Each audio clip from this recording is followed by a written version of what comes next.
오늘 이 시간에는 예레미야 60번째, 60번째 시간으로 네 과부들은 나를 의지할 것이니라는 제목을 가지고 본문 말씀인 예레미야 49장 11절 말씀을 통해서 하나님께서 저와 여러분에게 주시는 말씀 함께 나누도록 하겠습니다.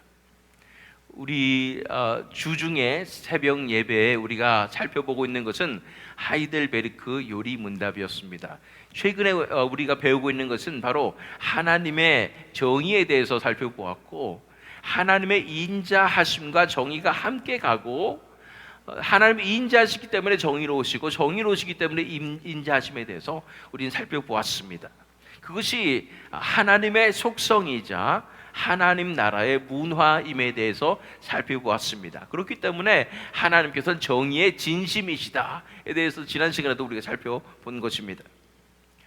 우리가 알아야 될 것은 이 하나님의 정의는 우리가 생각하는 것 같이 그저 올바른 것이 아니라는 것입니다. 하나님의 정의는 바로 옳은 것입니다. 올바른 것과 옳은 것이 뭐가 다른 것인가? 올바른 것은 좀 더 이 의로운 것에 가깝고, 그렇기 때문에 잘못하면 율법주의의 위험에 빠질 수가 있습니다. 그런데 옳은 것은 의로움뿐 아니라 선함까지도 포함하는 것이기 때문에 이 하나님 나라의 정의, 하나님의 정의는 바로 옳은 것이라는 것입니다. 선한 것이라는 것입니다. 하나님은 선하신 분이십니다. 하나님께서는 오래 참으십니다. 이것이 얼마나 다행이고 감사합니까? 하나님께서 오래 참으시는 하나님이시기에 우리가 무서워서 복종하는 것이 아니라 하나님의 사랑에 감격하여 우리 인생을 완전히 기꺼이 다 내어드리는 그 사랑의 관계로 나아갈 수가 있게 되는 것입니다.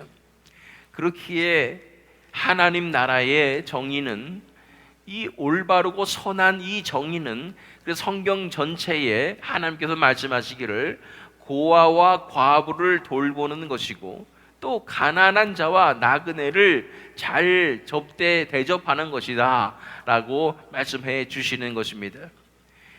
우리는 이제 예레미야 49장으로 나아가게 될 텐데요, 계속해서 이 마지막 섹션, 이 예레미야의 마지막 부분은 열방들에 대한 예언을 하고 있는데, 주로는 심판의 메시지가 선포되고 있습니다.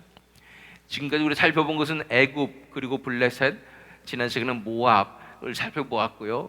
모압에 이어서 모압의 형제나 다름없는 오늘은 암몬 자손에 대해서, 그런 예언에 대해서 살펴볼 뿐 아니라 이제는 야곱의 형제인 에서의 후손인 이 에돔에 대해서도 우리가 살펴보게 될 것입니다. 암몬 자손은 무슨 죄악을 저질렀기 때문에 하나님께서 심판하시는 것일까요? 하나님께서 이 모압 족속에게 하나님의 총회에 들어오지 못한다라고 말하셨을 때 그냥 모압이라고 하지 않고 암몬과 모압이라고 말씀하셨고, 그리고 그 이유는 결국은 이스라엘에게 적대적이었기 때문이라고 말씀하시는 것입니다. 암몬은 어떻게 이스라엘에게 적대적이었을까요? 우리 역사적인 사실을 간략하게 살펴보면 사사기 11장 27절로 28절 말씀 읽어보면, 내가 네게 죄를 짓지 아니하였거늘 네가 나를 쳐서 내게 악을 행하고자 하는도다. 원하건대 심판하시는 여호와께서 오늘 이스라엘 자손과 암몬 자손 사이에 판결하시옵소서 하였으나 암몬 자손의 왕이 입다가 사람을 보내어 말한 것을 듣지 아니하였더라. 이 상황에서 사사시대에 암몬 자손이 이스라엘을 공격해가지고 18년 동안이나 이스라엘을 압제하는 상황이 있었습니다. 그런 상황에서 이제 입다가 이제 말하고 있는 장면인 것입니다. 죄를 짓지 않았는데도 불구하고 이 상황은 사실 어떤 상황이었냐면 이 아모리안 시온과 바사란 옥, 뭐 이런 것들을, 그 땅을 이제 이스라엘 백성이 차지하였는데, 근데 그것을 이 암몬 족속들이 자기 땅을 뺏었다 이러면서, 원래 우리 땅인데 모르면서 시비를 걸어가지고 이런 전쟁을 벌여왔다는 것입니다. 그러면서 이 이 암몬 자손들이 이스라엘 백성들을 적대하고 또 이렇게 억누르는 그런 상황이 계속된 것입니다. 이런 적대적인 관계가 다윗 시절에도 이어지게 되죠. 사무엘하 10장 2절로 4절 말씀 읽어보면 다윗이 이르되 내가 나하스의 아들 한운에게 은총을 베풀 때 그의 아버지가 내게 은총을 베푼 것 같이 하리라 하고 다윗이 그의 신하들을 보내 그의 아버지를 조상하라 하니라. 다윗이 이제 암몬의 나하스의 아들 한운에게 얘기해서 아버지가 돌아가셨으니 우리가 조상하겠다, 우리가 가서 장례식 참석하겠다라고 조문하겠다라고 얘기한 것이었죠. 선의에서 얘기를 하는 것인데 암몬 자손의 관리들이 그들의 주 한운에게 말하되 다윗이 그의 신하들을 당신에게 보내 이 성을 엿보고 탐지하여 함락시키고자 함이 아니니까 하니 이에 한운이 다윗의 신하들을 잡아 그들의 수염 절반을 깎고 그들의 의복의 중동 볼기까지 자르고 돌려보내매 그렇지만 이들이 이것을 오해하고 또 이 신하들을 다윗의 사신들을 조롱하여서 수염을 반을 자르고 그 다음에 옷을 중동 볼기까지 자른다는 것은 무슨 뜻이냐면 이 엉덩이가 다 나오도록 그렇게 옷을 잘라버려 가지고 그냥 엉덩이 두 쪽이 다 보이도록 그렇게 망신을 주게 된 것입니다. 이렇기 때문에 또 다윗과 전쟁을 벌이게 되는 상황이 발생하는 것입니다. 뿐 아니라 그 뒤에도 우리가 살펴보았던 예레미야의 상황에서 예루살렘이 멸망한 뒤에 총독으로 그다랴를 내세웠을 때 그다랴를 암살한 인물이 바로 이스마엘이었죠. 그런데 그 이스마엘을 사주한 것이 누구였느냐? 바로 암몬이었다는 것을 기억하십니까? 우리 예레미야 40장 14절 말씀 우리가 전에 살펴봤죠. 그에게 이르되 암몬 자손의 왕 바알리스가 네 생명을 빼앗으려 하여 그다냐의 아들 이스마엘을 보낸 줄 내가 아느냐 하되 아히감의 아들 그다랴가 믿지 아니한지라. 이렇게 암몬은 이스라엘을 적대하며 어떻게 해서든 이스라엘 땅을 차지해 보려고 호시탐탐 노리던 그런 나라였기 때문에 하나님께서 반드시 이 암몬을 심판하신다고 말씀하는 것입니다. 그런데 하나님께서 지적하시는 암몬의 죄악은 무엇일까요? 가장 큰 죄악은 바로 그들의 섬기는 신과 연결이 되어 있습니다. 우리 드디어 예레미야 49장으로 가서 1절 말씀 읽어보면 암몬 자손에 대한 말씀이라 여호와께서 이와 같이 말씀하시되 이스라엘이 자식이 없느냐 상속자가 없느냐 말감이 갓을 점령하며 그 백성이 그 성읍들에 사는 것은 어찌 됨이냐. 이 암몬 자손에 대한 말씀에서 여기서 중요한 말은 말감이죠. 이 말감이 어떤 사람을 얘기하는 것인가 라고 생각할 수 있는데 이 말감은 바로 그들이 섬기던 신입니다. 말감이라는 것입니다. 이 말감이 어떤 신일까요? 우리 3절 말씀 읽어보면 헤스보나 슬피 울지어다 아이가 황폐하였도다 너희 라빠의 딸들아 부르짖을지어다 굵은 배를 감고 애통하며 울타리 가운데서 허둥지둥할지어다 말감과 그 제사장들과 그 고관들이 다 사로잡혀 가리로다. 이 말감이 이제 신이란 게 드러났죠. 왜냐하면 그 제사장들이 있었으니까. 이 신은 바로 이 모압의 그모스 살펴봤죠. 지난 시간에 그것과 연결되는 신으로서 바로 몰록이라고 불렸던 그 신입니다. 열왕기 상 11장 5절로 7절 말씀 이는 시돈 사람의 여신 아스타롯을 따르고 안몬 사람의 가증한 밀곰을 따름이라. 솔로몬이 여호와의 눈앞에서 악을 행하여 그의 아버지 다윗이 여호와를 온전히 따름같이 따르지 아니하고 모압에 가증한 그모스를 위하여 예루살렘 앞 산에 산당을 지었고 또 암몬 자손의 가증한 몰록을 위하여 그와 같이 하였으며. 그래서 그모스와 몰록은 함께 가는데 이 모압 자손과 암몬 자손의 이 신이었던 것이죠. 그런데 여기 앞에 보면은 암몬 사람의 가증한 밀곰을 따르며 이 밀곰 아까 우리가 예레미야 살펴본 또 말감 똑같은 얘기죠. 밀곰이나 말감이나 똑같은 것이고 결국은 그는 뭐라고요? 마지막 부분에 가져간 몰록을 위하여 그와 같이 하였습니다. 그래서 몰록과 밀감과 말감이 다 똑같은 신인데 암몬 자손의 신이었다는 것을 볼 수가 있는 것입니다. 이 그모스가 왜 문제가 됐습니까? 바로 인신 제사를 드렸기 때문에 이 금오스가 문제가 되는 것입니다. 그런데 인신 제사의 가장 큰 대명사는 사실은 이 몰록이었습니다. 4사기 11장 23장 24절 말씀에 이렇게 나와 있어요. 이스라엘의 하나님 여호와께서 이같이 아모리 족속을 자기 백성 이스라엘 앞에서 쫓아내셨거늘, 이거 아까 그 장면이 4사기 11장 그 장면을 제가 설명해 드린 바로 그 부분이에요. 네가 그 땅을 얻고자 하는 것이 옳으냐? 네 신 그모스가 네게 주어 차지하게 한 것을 네가 차지하지 아니하겠느냐? 이것은 지금 암몬에게 얘기하는 것인데, 암몬 자손들에게 얘기하는 것인데, 네 신 그모스라고 얘기하는 거예요. 그모스는 어느 나라의 신이었다고요? 어느 족속? 모압이었는데 이 암몬의 신이 그모스라는 것입니다. 그렇기 때문에 이 그모스와 몰록은 또 밀감, 말곰, 이거는 다 연결된 신이라는 거예요. 우리 하나님 여호와께서 우리 앞에서 어떤 사람이든지 쫓아내시면 그것을 우리가 차지하리라. 그래서 하나님께서 가장 가증스럽게 여기시는 인신제사, 특히 아이들을 제물로 드리는 이 사탄 숭배를 하는 이 우상 숭배가 바로 이 암몬 자손이 했던 우상 숭배였다는 것입니다.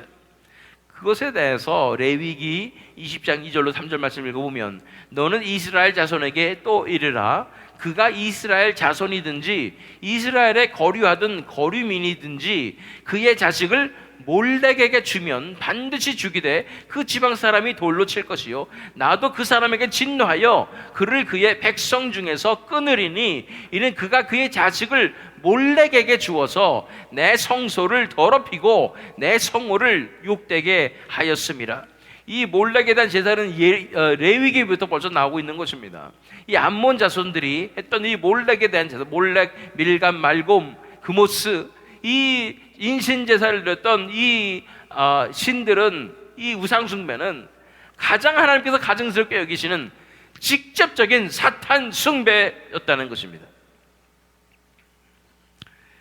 이 인신 제사 하는 이것은 사실은요, 전 세계에 걸쳐서 다 그 증거들이 있습니다. 사탄 숭배죠.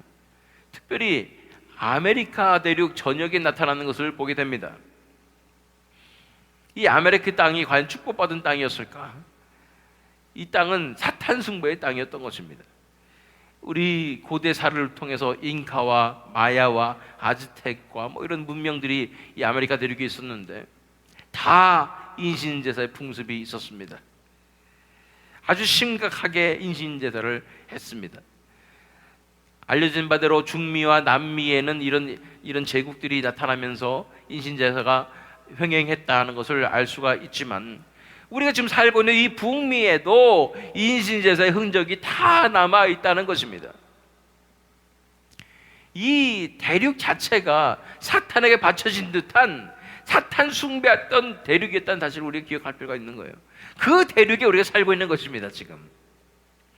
지금도 제가 전에 이 튜터링 받았던 포르투갈어를 배웠던 그 선생님에 의해서 알게 된 것인데, 브라질 남부에서는 어떤 도시에서는 그냥 도시 전체가 그냥 공공연하게 사탄 숭배를 하고 있다는 것입니다. 그리고 길가에 갑자기 시체들이 나와요. 그거는 다 인신제사 드린, 그리고 남은 시체들이 버려져 있다는 것입니다. 자꾸만 사람을 죽여서 인신제사하는 것이 사탄 숭배의 모습인 것입니다. 우리가 살고 있는 이 아메리카 대륙이, 또 특별히 이 북미도, 미국 땅도 인신제사의 땅, 사탄의 땅이었고, 그런데 하나님께서 청교도들을 이 땅에 보내셔서 하나님의 나라를 이루는 그 사명을 감당하게 하신 것이 하나님 나라의 역사라는 것을 우리가 기억해 볼 필요가 있는 것입니다. 어떤 분들은 그래서 인디안 편을 들고 이 유럽인들이 잘못했고 그런 부분이 많이 우리가 부각이 되고 있는데, 물론 잘못한 점이 많이 있습니다. 그리고 압제하고 인디안들을 박해하고 이런 것도 많습니다. 그래서 우리 영적인 시각으로도 볼 줄 알아야 되는 것입니다.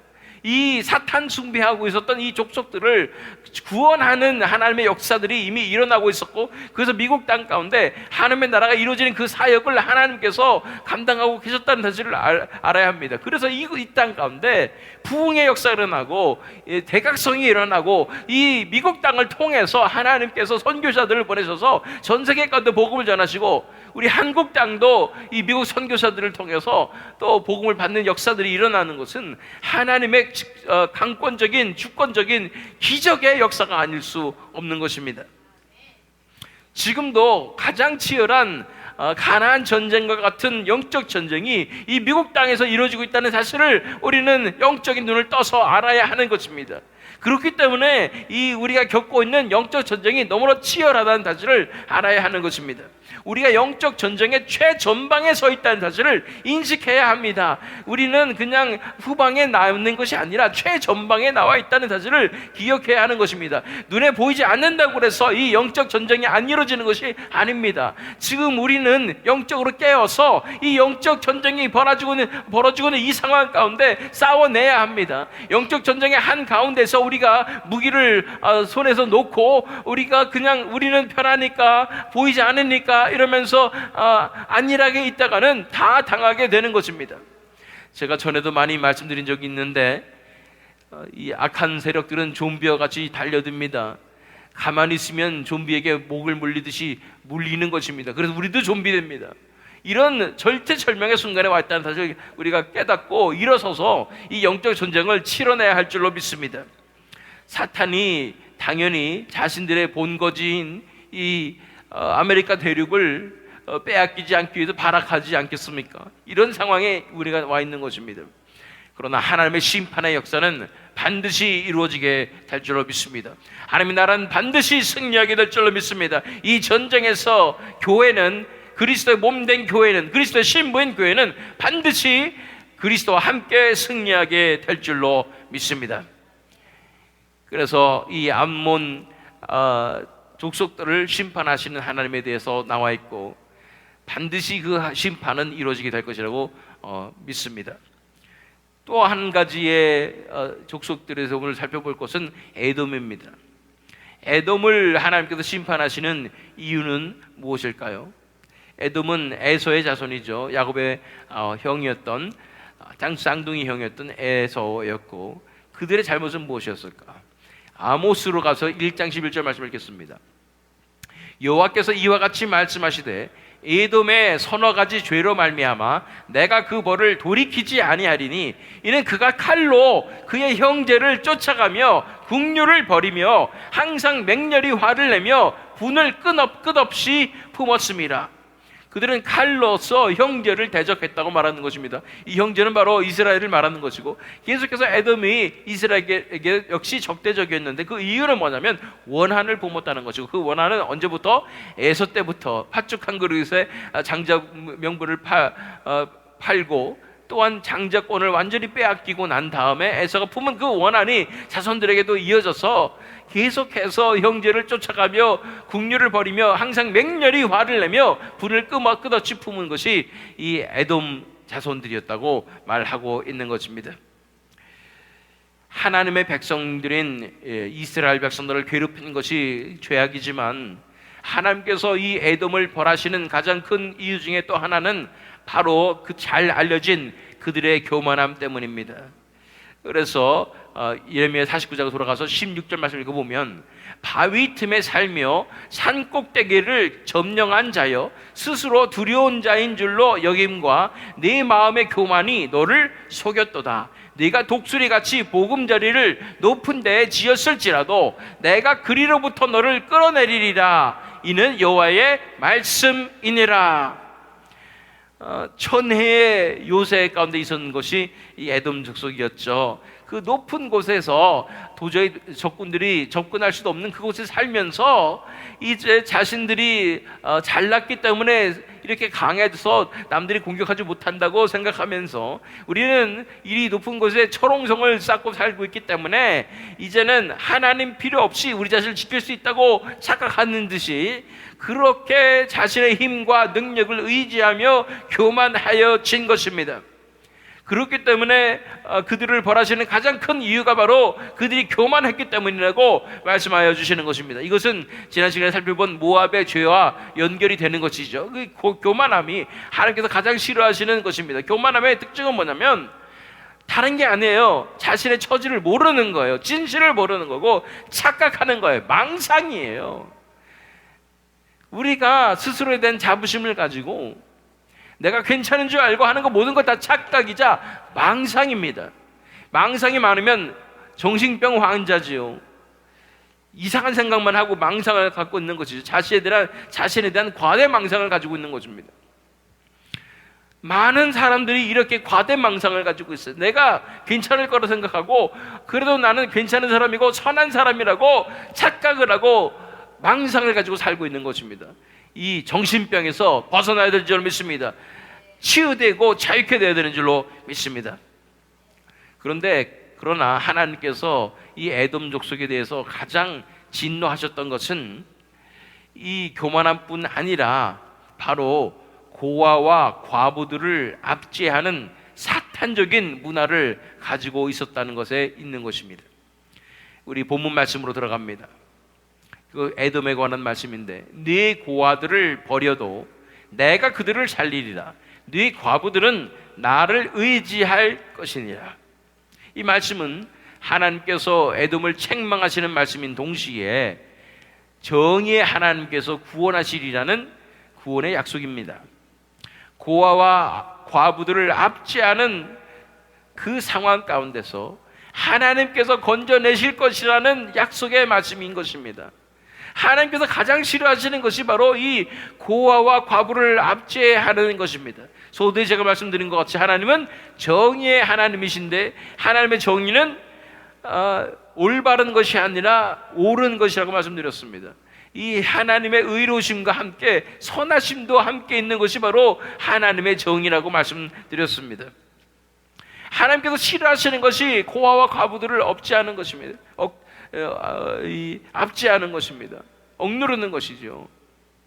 그런데 얼마나 많은 인류사 가운데 이런 일이 벌어지고 있었고 그것이 그렇게 약한 자를 짓밟고 자신이 성공하는 그 문화, 이 세상의 문화가 바로 사탄의 문화라는 사실을 우리는 알아야 하는 것입니다.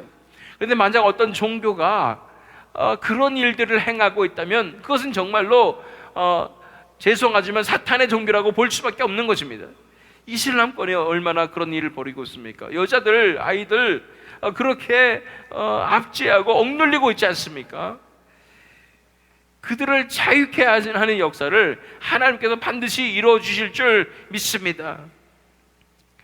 사람의 자유를 억압하고 억눌리는 이 공산주의들 하나님께서 가만 내버려 주시겠습니까? 이것이 어떻게 용인되겠습니까? 하나님께서 가장 싫어하시고 가증스럽게 여기시는 바로 사탄의 문화이고 사탄의 방법이에요. 사탄의 세상이 만약 이 땅에 임한다면, 적그리스도의 세상이 이 땅에 임한다면 바로 그 공산주의 같은 세상일 거예요. 독재일 거예요. 사람들의 눈과 귀를 다 가리고 세뇌시켜버리고 다 노예 삼고 그렇게 억누를 것입니다. 자유를 이제 제한할 것입니다. 그런데 그런 세상이 점점 다가오고 있는 것 같아서 너무나 가슴이 아픕니다. 사람들은 자신들이 컨트롤 당하고 있는데 점점 지배당하고 있는데 그를 깨닫지를 못하고 겉으로 나타나는 선한 의도 같은 그런 모습들을 보면서 속고 있는 것입니다. 자세히 보셔야 돼요. 지금 이 세상이 어떻게 돌아가고 있는지를. 스마트폰이 편리하고 과학기술의 AI와 이런 것들이 다 편리한 것 같지만 사실은 점점 더 인류는 통제로 나아가고 있으며 적그리스도 세상이 다가오고 있다는 것입니다. 그런데 우리가 알아야 될 사실이 있습니다. 그들을 자유케 하는 역사를 하나님께서는 반드시 이루신다는 것입니다. 이러한 억누르고 압제하고 특별히 가난한 자들, 고아와 과부들을 억누르는 이 사탄의 문화를 하나님께서 반드시 벌하시고 심판하실 것입니다. 반드시 이 전쟁에서 하나님께서 승리하실 것입니다. 하나님께서 그들을 벌하시고 심판하실 것입니다. 그렇습니다. 하나님의 심판의 역사는 악인들에게 있어서는 가장 두려운 날이지만 억눌린 자들에게는 해방의 날입니다. 그 억눌린 자들은 구원받는 날이라는 거예요. 온 세상이 사탄의 압제 아래에 있습니다. 이 고통받고 압제받는 택하신 하나님의 백성들을 해방시키시고 자유케 하시는 것이 바로 하나님의 구원의 역사인 것입니다. 오늘은 특별히 이 전 세계를 향한 하나님의 마음을 품기를 원합니다. 전 세계에 사탄의 왕국이 이루어지고 사탄의 문화가 있고 사탄의 인신제사가 비밀리에 전 세계에서 이루어지고 있는 이 현실 가운데 특별히 아메리카 대륙이 가장 심하다고 했었죠. 이 사탄과의 영적 전쟁에서 승리하게 해달라고, 이 사탄 승부의 끈이 끊어지게 해달라고 우리 간구합시다. 또한 전 세계에 억눌린 고아와 과부들, 가난한 자들 이제 자유케 하여 주시옵소서. 그냥 겉으로는 자유를 주는 척하면서 그 통제하고 억압하는 그 심리적인 쇠뇌하는 그런 통제가 이루어지는 대표적인 곳이 어디입니까? 일본이에요. 일본. 잘 사는 나라 일본. 거기는 정말로 자유가 없어요. 그 보이지 않는 이 프레셔로 아주 효과적으로 사람들을 다 통제해서 억압해서 복음이 들어갈 수 없도록, 하나님을 만날 수 없도록 사탄의 문화로서 가로잡은 것이 바로 일본 땅입니다. 어찌 보면 북한보다 더한 그런 통제예요. 북한은 말도 할 것도 없고요. 북한 땅에는 정말 그야말로 자유가 없죠. 대놓고 억누르고 있죠. 중국은 어떻습니까? 중국 점점 더 난리가 났어요. 언론의 자유도 없고 자기가 잘못 얘기하면 끝나고 다 찾아내고, 중국이야말로 모든 자신의 정보와 이 바이올로지컬한 정보와 그런 것들이 다 입력이 돼 있어가지고 모두가 다 통제당하고 있는 세상이 중국입니다. 이 동아시아 3국 다, 한국도 이제 점점 그렇게 되고 있다는 것을 우리는 알고 있습니다. 이런 모든 상황 가운데 사탄의 이 압제와 통제 가운데 자유를 잃어버린 이 사람들 가운데 이들이 해방되게 해달라고 고통받고 부르짖고 있는 그들은 자기가 고통받는 것도 몰라서 부르짖지 못하고 있지만 그 마음속 깊숙한 곳에서 탄식하고 있는 그들의 심령을 헤아려 주시고 그들을 자유케 해주시고 그들에게 복음이 선포되게 해주시고 그들이 복음을 통하여 자유케 되는 역사가 일어나게 해달라고 우리가 간절히 부르짖어야 될 줄로 믿습니다. 전 세계에 억압받고 있는 백성들, 아프리카 백성들, 아프리카 땅의 백성들 억눌려 있습니다. 지금까지 탄압을 받았고 착취를 당하였습니다. 이슬람권의 불쌍한 사람들 다 통제당하고 있습니다. 이제는 해방시켜달라고 우리가 기도해야 하는 줄로 믿습니다. 우리 누가복음 4장 18절 27절 말씀 읽겠습니다. 주의 성령이 내게 임하셨으니 이는 가난한 자에게 복음을 전하게 하시려고 내게 기름을 부으시고 나를 보내사 포로된 자에게 자유를, 눈먼 자에게 다시 보게 함을 전파하며 눌린 자를 자유롭게 하고 주의 은혜의 해를 전파하게 하려 하심이라 하였더라. 이에 예수께서 그들에게 말씀하시되 이 글이 오늘 너희 귀에 응하였느니라 하시니, 그래서 예수님께서 오셨습니다. 예수님께서 왜 오셨는지 설명하는 구절이 바로 이 구절입니다. 십자가로 자유케 하시는 것입니다. 십자가의 능력으로 해방시켜 주시는 것입니다. 억눌린 자들을 자유케 하시는 것입니다. 주 예수님의 그 나라가 임하게 될 것입니다. 마지막 때 이 아마겟돈 전쟁은 사탄의 세력에 억눌린 택하신 백성들을 건져내시는 마지막 해방 전쟁입니다.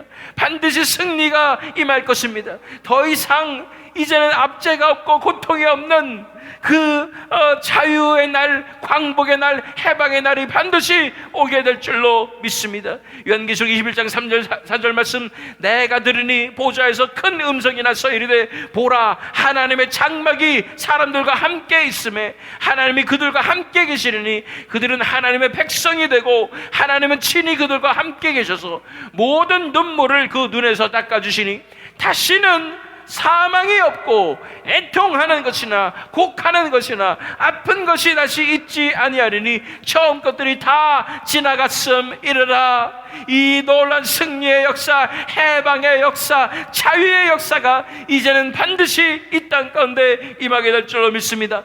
이 날을 꿈꾸며 기도하는 저와 여러분 되시기를. 그래서 우리의 소망은 마라나타 주 예수여 오시옵소서라고 하는 한 가지 소망밖에 없는 이 새믿음 장로에게 되시기를 예수 그리스도의 이름으로 축원합니다.